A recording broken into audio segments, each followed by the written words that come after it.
Good afternoon, everybody. I think we're on. There it is. We're all lit up.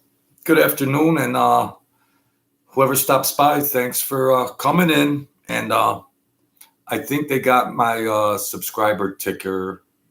I think they got my ticker active again. So I've had a problem with that historically, but who cares how many subscribers I get? It is what it is. I'm never going to get monetized or whatnot. So I just want to share some stories, which I thought I wasn't going to do anymore because they turned me off and I got sour. But here I am. I'm back. I don't have the clutter on the wall. Nice, easy stuff. Same computer, same non-technical stuff. But thanks the same, my people who come in here. Mafia hype, Mike Franzese, Sammy the Bull Gravano. I'm sure you're all aware of those highly recognizable names in the private sector and on the YouTube social media. And whatever involvement, being around people when Mike Franzese was around back in the days, that is what it is. Mafia hype. I just wanted to say, Joe Public views Mike Franzese, Sammy the Bull, and whoever their go-to mob story channel is. That's cool. That's fair enough. But you think that Mike Franzese, Sammy the Bull, you think that every day was something going on. There's a hit. Somebody's getting whacked every day. No. They're condensing all their life history and they're giving story after story after story as if the viewer would think it's an everyday thing. People are gambling. People are just living their lives. People are just doing things non-eventful days. But that's not going to get you views, of course, on social media. But the hype and the hype and the hype and the hype, which that's entertainment and that's the goal. That's the main objective as far as marketing is concerned. That's what you want to do. But for every Mike Franzese that is out there, not great thinker, chess player, he caught lightning in a jar and now he's the social media guy. There's 100 more that were sharper than him. Sammy the Bull don't count for anything. Sorry, Sammy. You don't, I put Mike Franzese obviously in higher esteem. But they got social media figured out and they could just lie about everything under the sun. And if you, the viewer, want to watch it and set it all up, that's your business. If you have the ability to tell a good story and people want to hear it, who cares if it's right or wrong? I finally reached that acceptance. If you got the ability to tell a great story and people are entertained by it, who cares? But we want to believe that those are the true mob stories. Well, they're not. Sorry to bust your bubble. They're not. There's half truths. There's half truths mixed in with Mike. Most of Sammy's is just all 90% lies, and he might have the year correct. Sammy. But they figured out that the public are suckers. The Mafia's been running rackets on suckers and the public, Joe Public, suckers, blowing your check on gambling, sports, all kinds of rackets and schemes. They already know that the public is all the DNA for most people they're suckers. They'll believe anything. And you might be able to get some of their money on top of it. Number one, you can con them. And number two, how can you benefit from that con? So, of course, on social media, it's a rodeo. And Mike Franzese and Sammy the Bull are seasoned criminals that can take advantage of that. And I have nothing against Mike Franzese. I put him in much higher esteem. But It's, I used to bash him and everything because I know for a fact he was lying. But after a while, who cares, JoJo, if he's lying? People love the stories.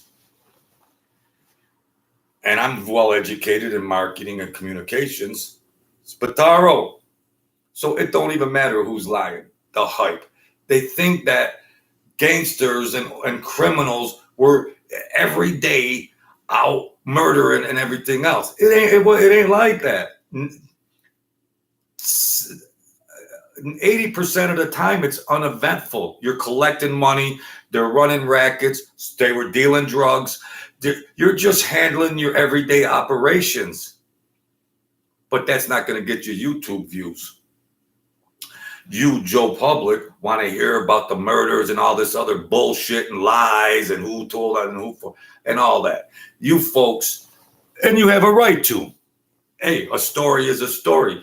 A good story, people want to hear a good story. Little boys and girls like nursery rhymes before they go to bed.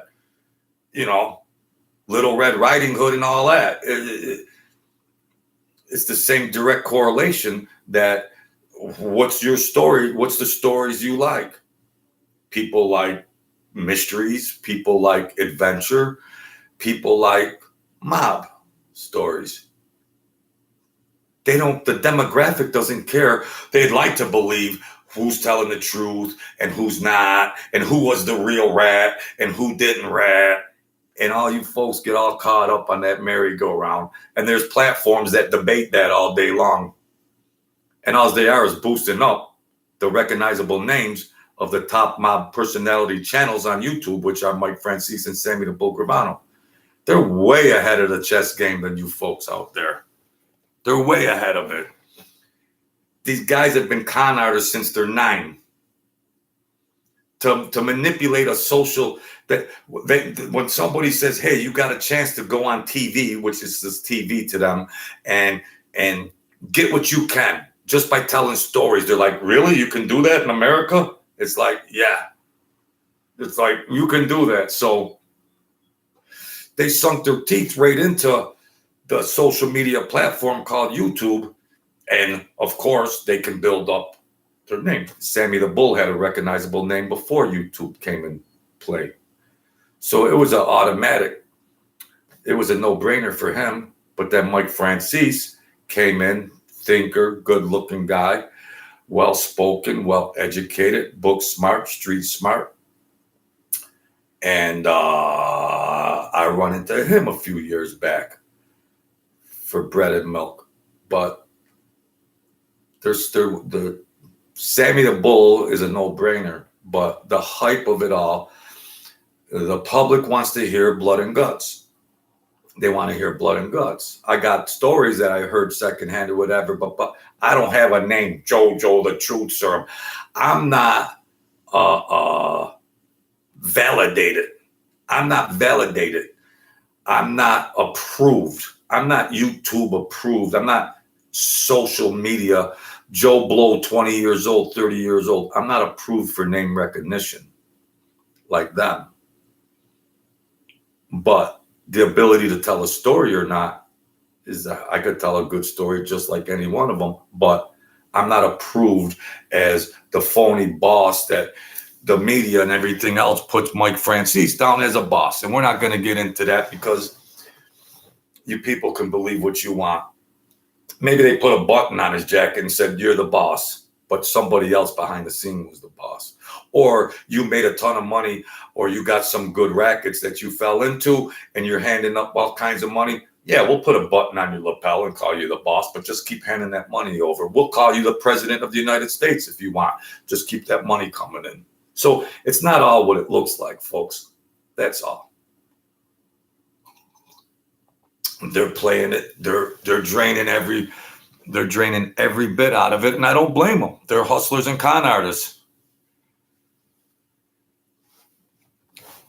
Nah, Jimmy Garofalo, he's my man, but not that money.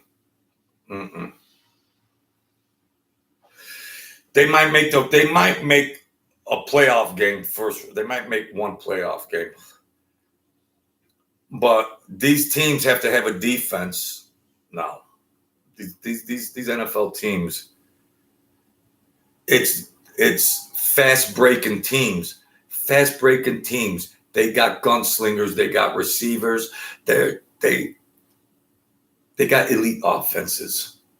But you're going to have to stop the other elite offense. Kansas City's got a good defense. Probably more underrated. So, at the end of the day, you're going to have to stop Mahomes. Then you got Cincinnati. You got the Jets. The Buffalo Bills are lucky if they make the playoffs. They have no defense. They went from first to worst, the Buffalo Bills. Scrubbed out. Oh, Hamlin is back. Okay, he had a heart attack on the field. He's back. Oh, big dude. He stinks as a freaking defensive player. Lamar, he stinks as a defensive player. Oh, he's back and playing. Well, yeah, it's fine and dandy. Okay, yeah. They made all that money off of him and raised all that money, and then claim it went to these foundations and everything else. But he stinks. Lamar Hamlin, you suck. You couldn't cover me if I put pads on. I was a receiver. You couldn't cover me on a down and out, Hamlin. Your defense stinks. And the linebacker is back, the hype linebacker. I forget they're nameless to me because they suck. He'll be injured within the first 3 weeks with their multi-million-dollar contracts. They go on IR. They're candy asses. They even get out coached. So that's that. That's football. That's why the bookies make so much money. Because the gamblers believe the hype and the bookies. A guy will come in and bet back in the day. He'll bet 7 games. Now with the VIG is a percentage. If you bet $100 and lose, you got to pay $110 back. So if you got 4th grade math in your minds, if you bet 7 teams, you pretty near got to go win 5 out of 7 to make a little bit. Because you got that penalty called the VIG mixed in, which could be 10% or 15%. So these gamblers make a shopping list. They give you a laundry list of freaking games. And then a lot of them are making 2, 3 team, 4 team, 5 team parlays. They got to go 80% win in order to even make 25% of their investment back. The professional gamblers will, of course, just make spot bets. 3,000 on one team, and that's it. Watch a game, squeeze a game out, and that's that. Mr. Spataro, when the Raiders come to Western New York, let's hook up at the game. Sure, you're treating, come pick me up. Send me a car. I'm game, Mr. Spataro. God bless you and your family. He rides with me all the time. Well, let's really take a ride, all right? I'm just a harmless old man over here. I like to laugh a lot. I like to have fun, and I need some friends. I need some good guys. The Raiders. I'm open for that, but I'm on a limited budget, and things can get kind of pricey, Mr. Spataro. This is the truth serum here, and I'm honest. So, the hype. Well, truth serum, you're jealous of Mike Franzese, and you're jealous of Sammy the Bull Gravano. They have hundreds of thousands of subscribers. They're selling trinkets and books and recipes and everything else. Mike Franzese has a church. Well, yeah, you're jealous. I'm not jealous at all. God has blessed me. I'm blessed every day. I wouldn't change being me in my situation to be him in his situation. Number one, I'm a lot more handsomer than him. Number 2, I got a better personality than him.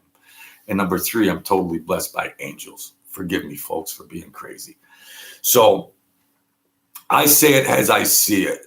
I'm not calling him liar. I'm not calling them guys liars. It's all hype. YouTube, social media, gangster stuff is hype. It's hype, hype, hype, hype. I wanted to make another point about fear. Mafia and fear. And I was watching a thing, Larry Rolla, no-name guy. Larry Rolla, Rolla. Big operator once upon a time. You never heard his name on social media. I put him up higher than anybody in racketeering. Forget about mob name families. But fear. You got a degenerate gambler that's stuck with the mob. And of course, there's repercussions. And I'd ask a guy, geez, you're in trouble, years ago. I says, well, aren't you scared? Don't you have fear for the repercussions? And he says, well, I don't have fear because when I'm trying to pick winning games, I'm still confident after I went 0 for 40. I'm still confident. I don't have fear until after I lose and I got to pay the money and I don't have it. That's the psychopathy or psychopathy of addictive behaviors. You don't think of the consequences till after.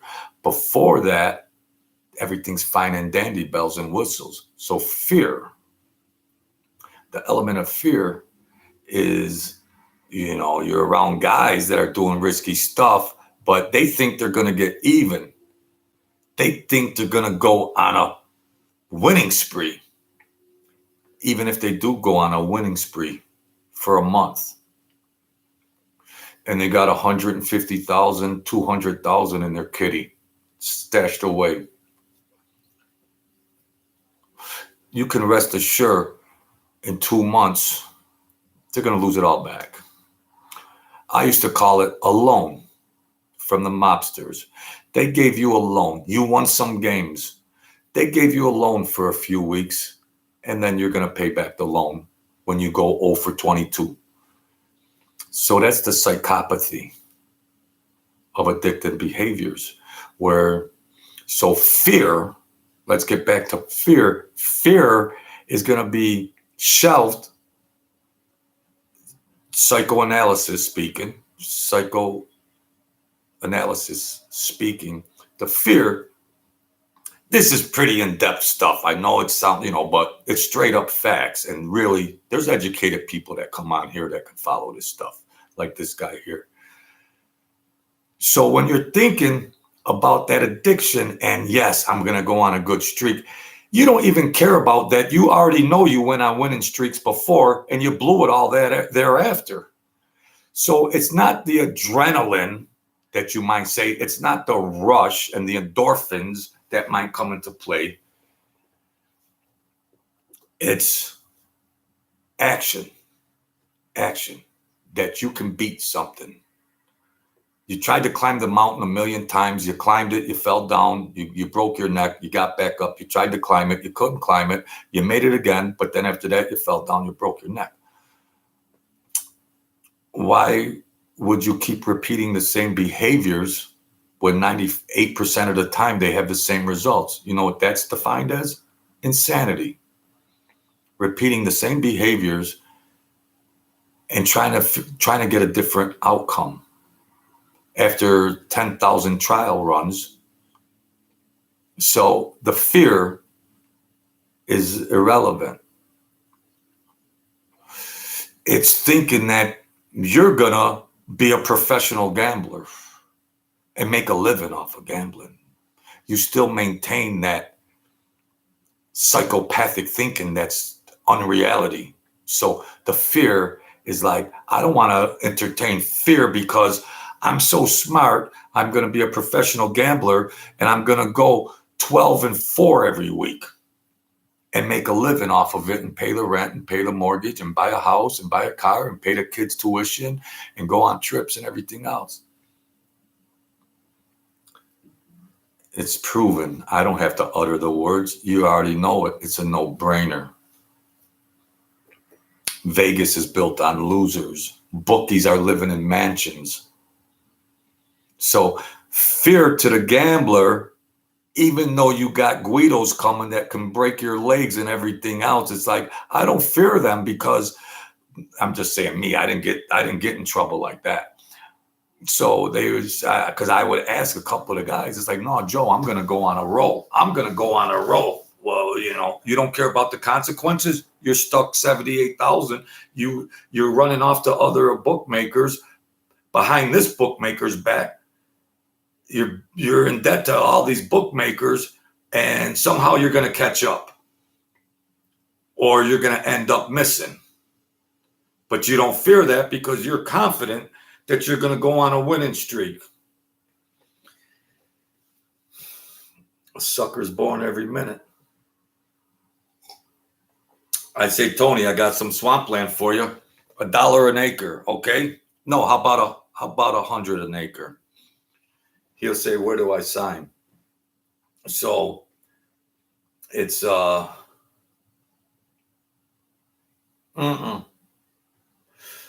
No, I never lost big money like that. Nothing goofy.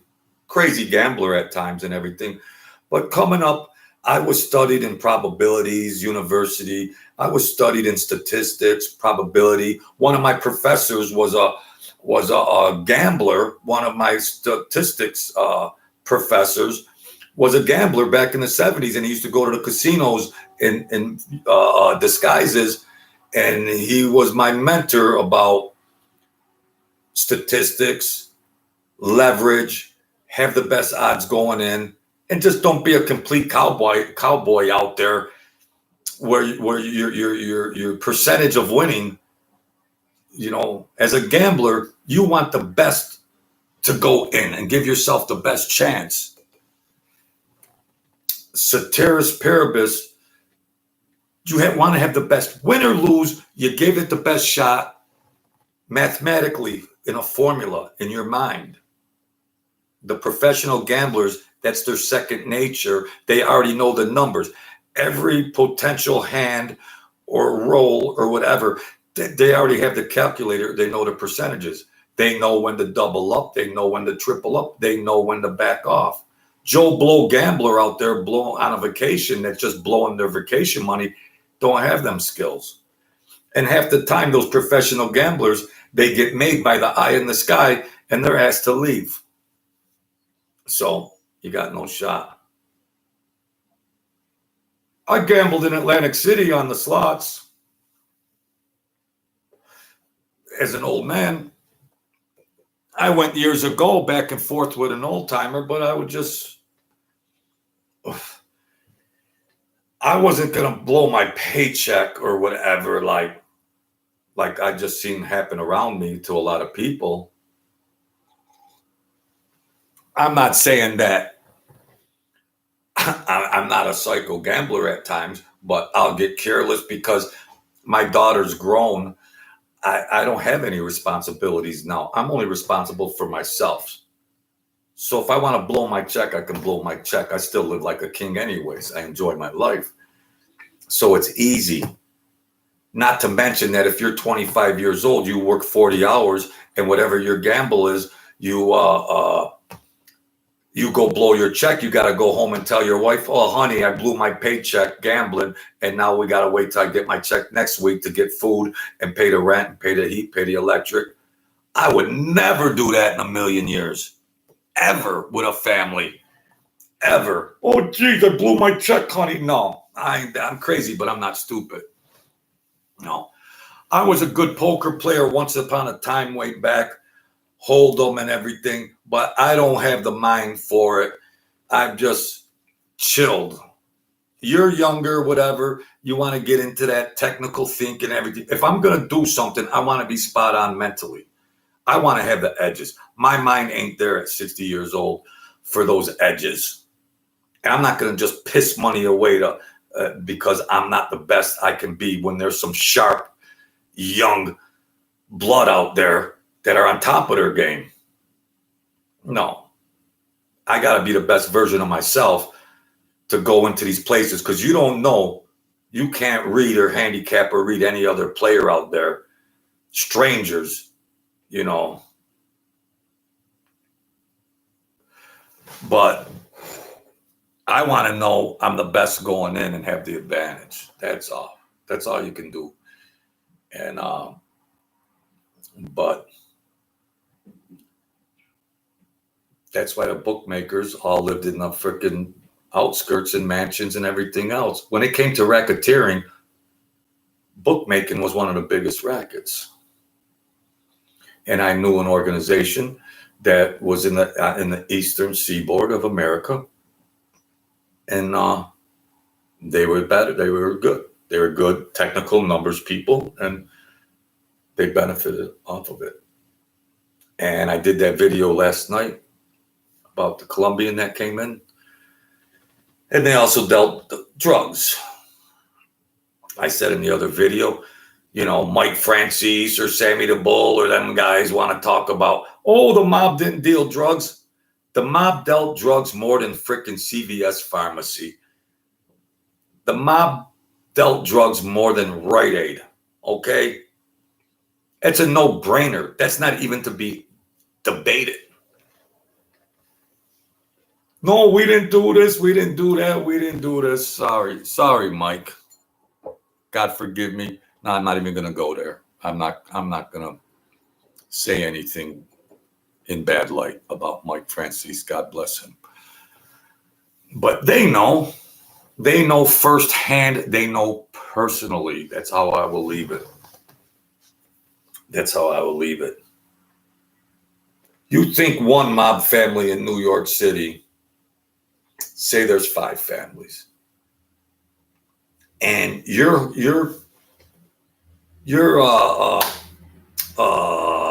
business plan is to make as much money as you can. 5 families, business plan, make as much money as we possibly can so we can live fruitful and prosperous lives, which that never ends up to be realized anyways, maybe 5%. So while you're bargaining and competing for every dollar you can on your schemes and hustles, you're going to sit back and watch the Genovese or Gambino or whatever, and you're going to sit back and watch them rake in all kinds of money from drug dealing, and you're going to sit back and go, no, our forefathers told us we're not supposed to deal drugs. And you social media viewers are supposed to believe it. What do you want to look honorable, Mike or Gene or somebody else? What do you want to look honorable? You're murderers and killers, but then you say, well, we didn't deal drugs. Figure it out, folks. You're talking about violent, murderous stories. You all have immunity because you're all informants. You all have an immunity. You're all informants. You're talking about bloodbaths, serial killers, and, oh no, how dare you? We didn't deal drugs. Come on, man. You don't have to be a rocket scientist. You only need to have a 3rd grade IQ. That's all. You only need a 3rd grade IQ. You know, and then they could tell whatever stories they want. And who cares if they're true or not? Number one, they're both government informants. So all of the people that go on and say, oh, we hate those rats. We hate the rats. We hate the rats. The mafia rats. We hate the mafia rats. Well, the 2 biggest channels on social media are 2 of the biggest rats. Mike Franzese and Sammy the Bull Gravano. Victor, how's it going, buddy? So what is it that the audience wants? They're talking out of their ass on one side of their mouth. Then they're talking out of their ass out of the other side of their mouth. And the bottom line is they're entertaining and they tell good stories and they get their subscribers and they get their views because they're good hustlers. So who cares if they were rats? Who cares if they were informants? Who cares if they were lying? People want to hear a good story. And they want to hear about bloodbaths and everything else like that. I don't have immunity. I never talked or did whatever. I don't have immunity. Like they got immunity. I don't have it. Oh, Joe, talk about F you. F you. For YouTube, my little channel gets blocked and censored all the time. What am I gonna? I don't know anything anyways. But if I did, I surely wouldn't share it on fucking YouTube. Because them rat bastards did, so they could put all this bullshit out there. So smarten up.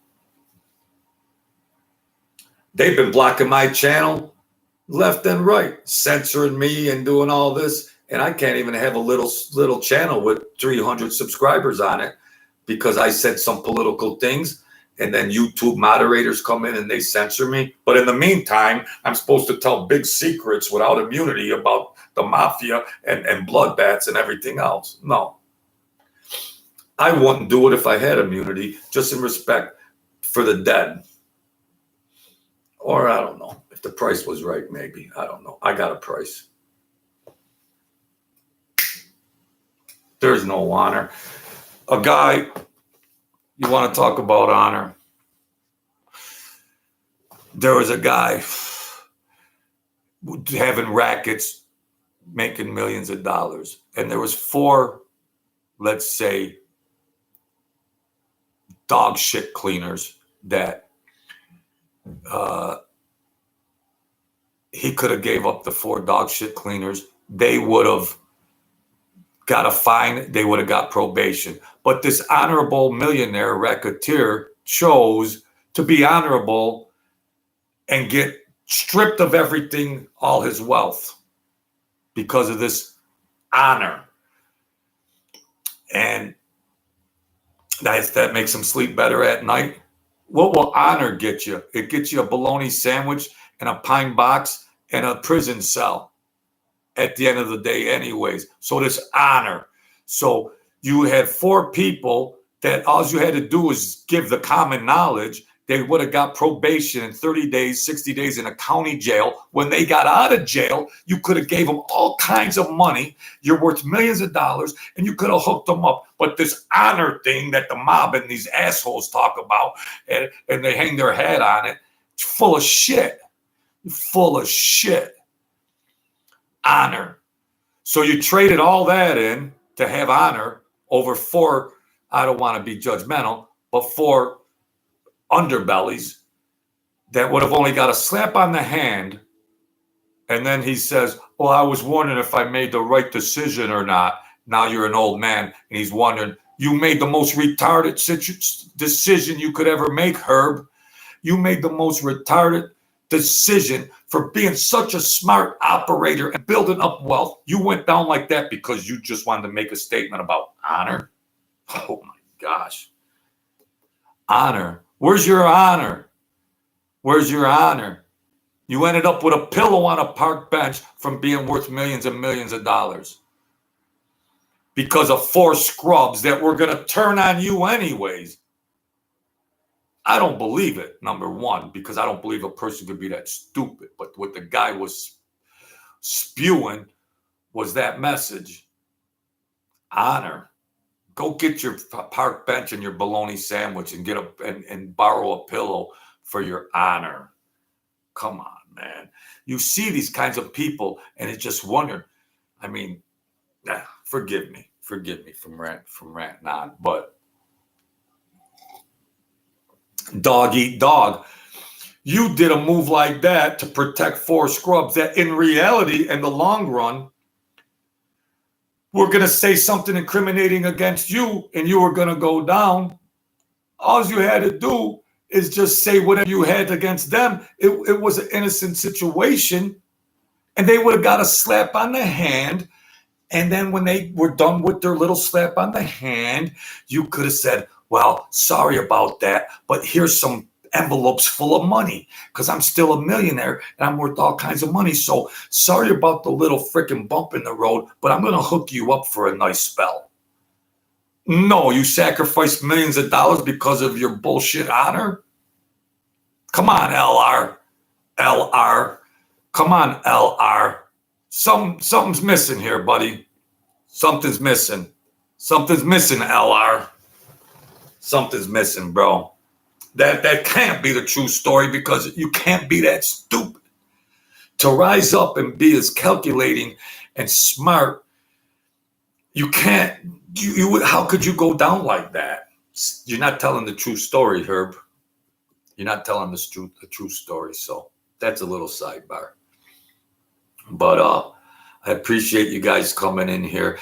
The fear, Mafia fear, and Mafia, Mike Franzese, and the Mafia genre for the channels. It's the fear isn't there until afterwards. You're contracted to do a hit. You're gonna get paid. You're gambling. You think you're gonna win. The fear doesn't come in till you lose the bet and you can't pay. The fear doesn't come in. Maybe they're psychopathic hitmen that just don't care. There's no fear. But the fear doesn't come in till after you did the hit, and then now you got to stay, the fear, or be careful, or some people are just fearless. But as far as gambling concerned, you don't care about owing the mob money until after you owe it. Before then, you're convinced you're going to go 10 for 10 that weekend. The fear don't come into afterwards. So that's why you can't ask a person, a degenerate gambler, how could you do that so stupidly? How? You lost your house, you lost your dog, you lost your car, you lost your wife, and what are you doing? The same behavior over and over again. So we covered a lot of things here, Mr. Spataro, Victor. Good to see you guys again. I appreciate you coming in here. And whether they keep my subscriber ticker going or not, I'll come in back and forth and just tell some of this bullshit. And you say hello to my friends here, and that's all.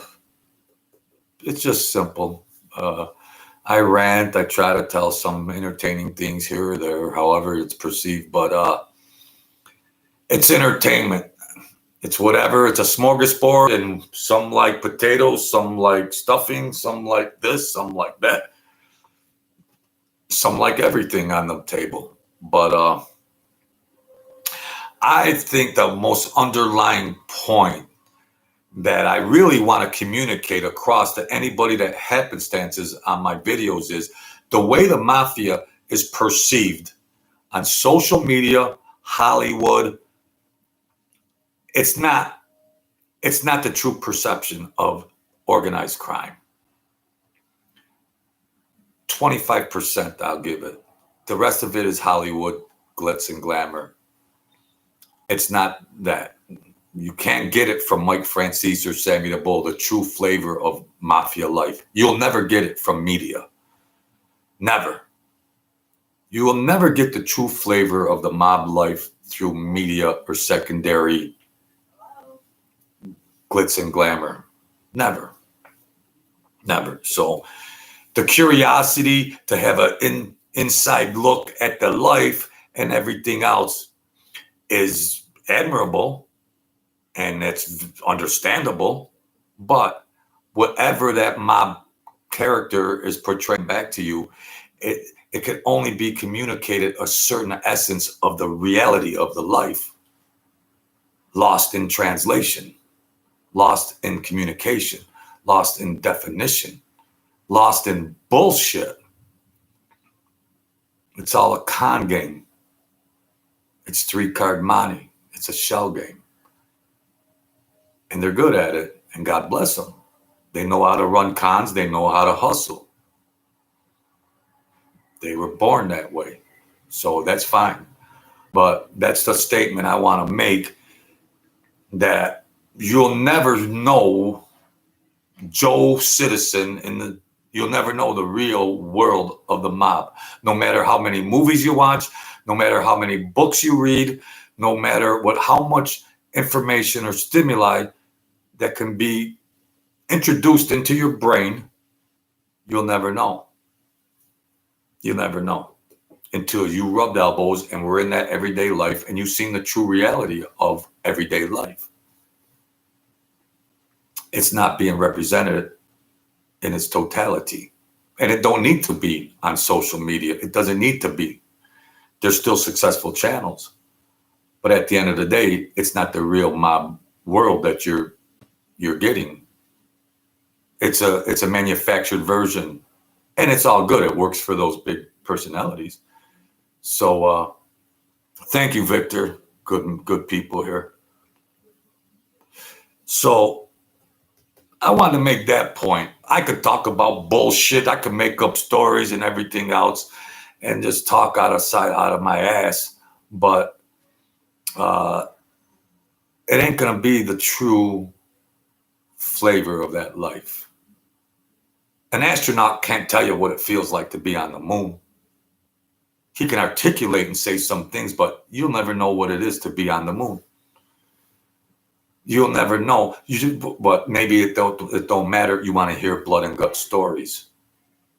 You want to hear blood and gut stories. But with that being said, it's true. It's still not the true essence of them stories. It can never be. But it's still good enough for entertainment value. So I'm a realist. I'm the truth serum.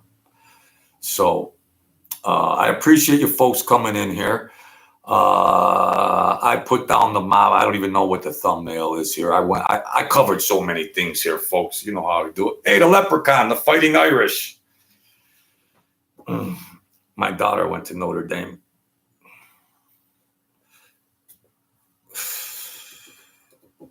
So thank you, folks. God bless you all for riding with me. Mr. Spataro, come pick me up and treat me to the game.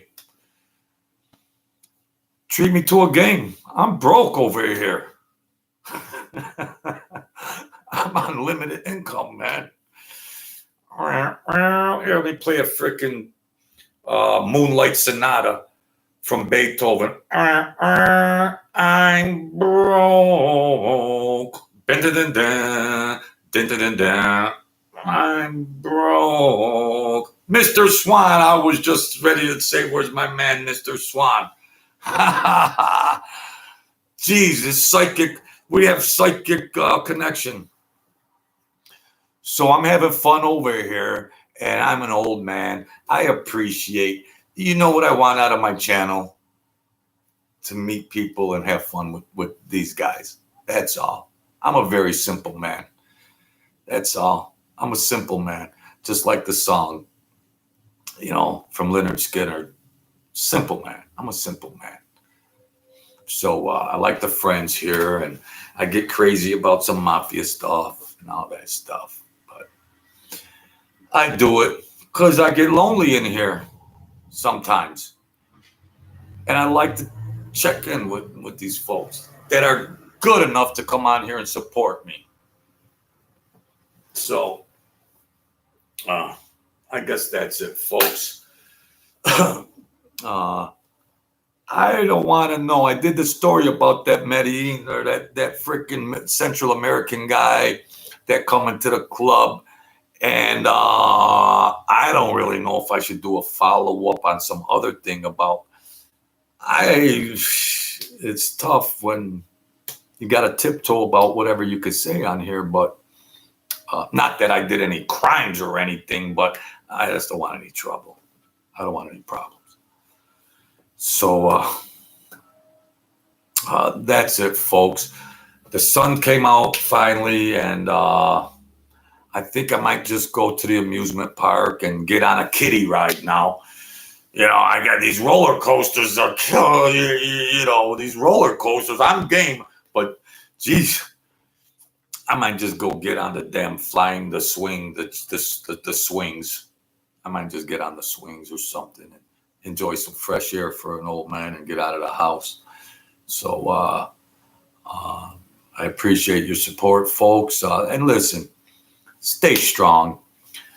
The world is a vampire. It wants blood. But we got to be strong. We got to keep our head up. And if you're depressed or going through some things, you can overcome them. That's all. You can overcome them. We were born to be kings and queens. Let's not lose sight of that. Forget about mob and tough guy and all that and this and that. We were born to strive.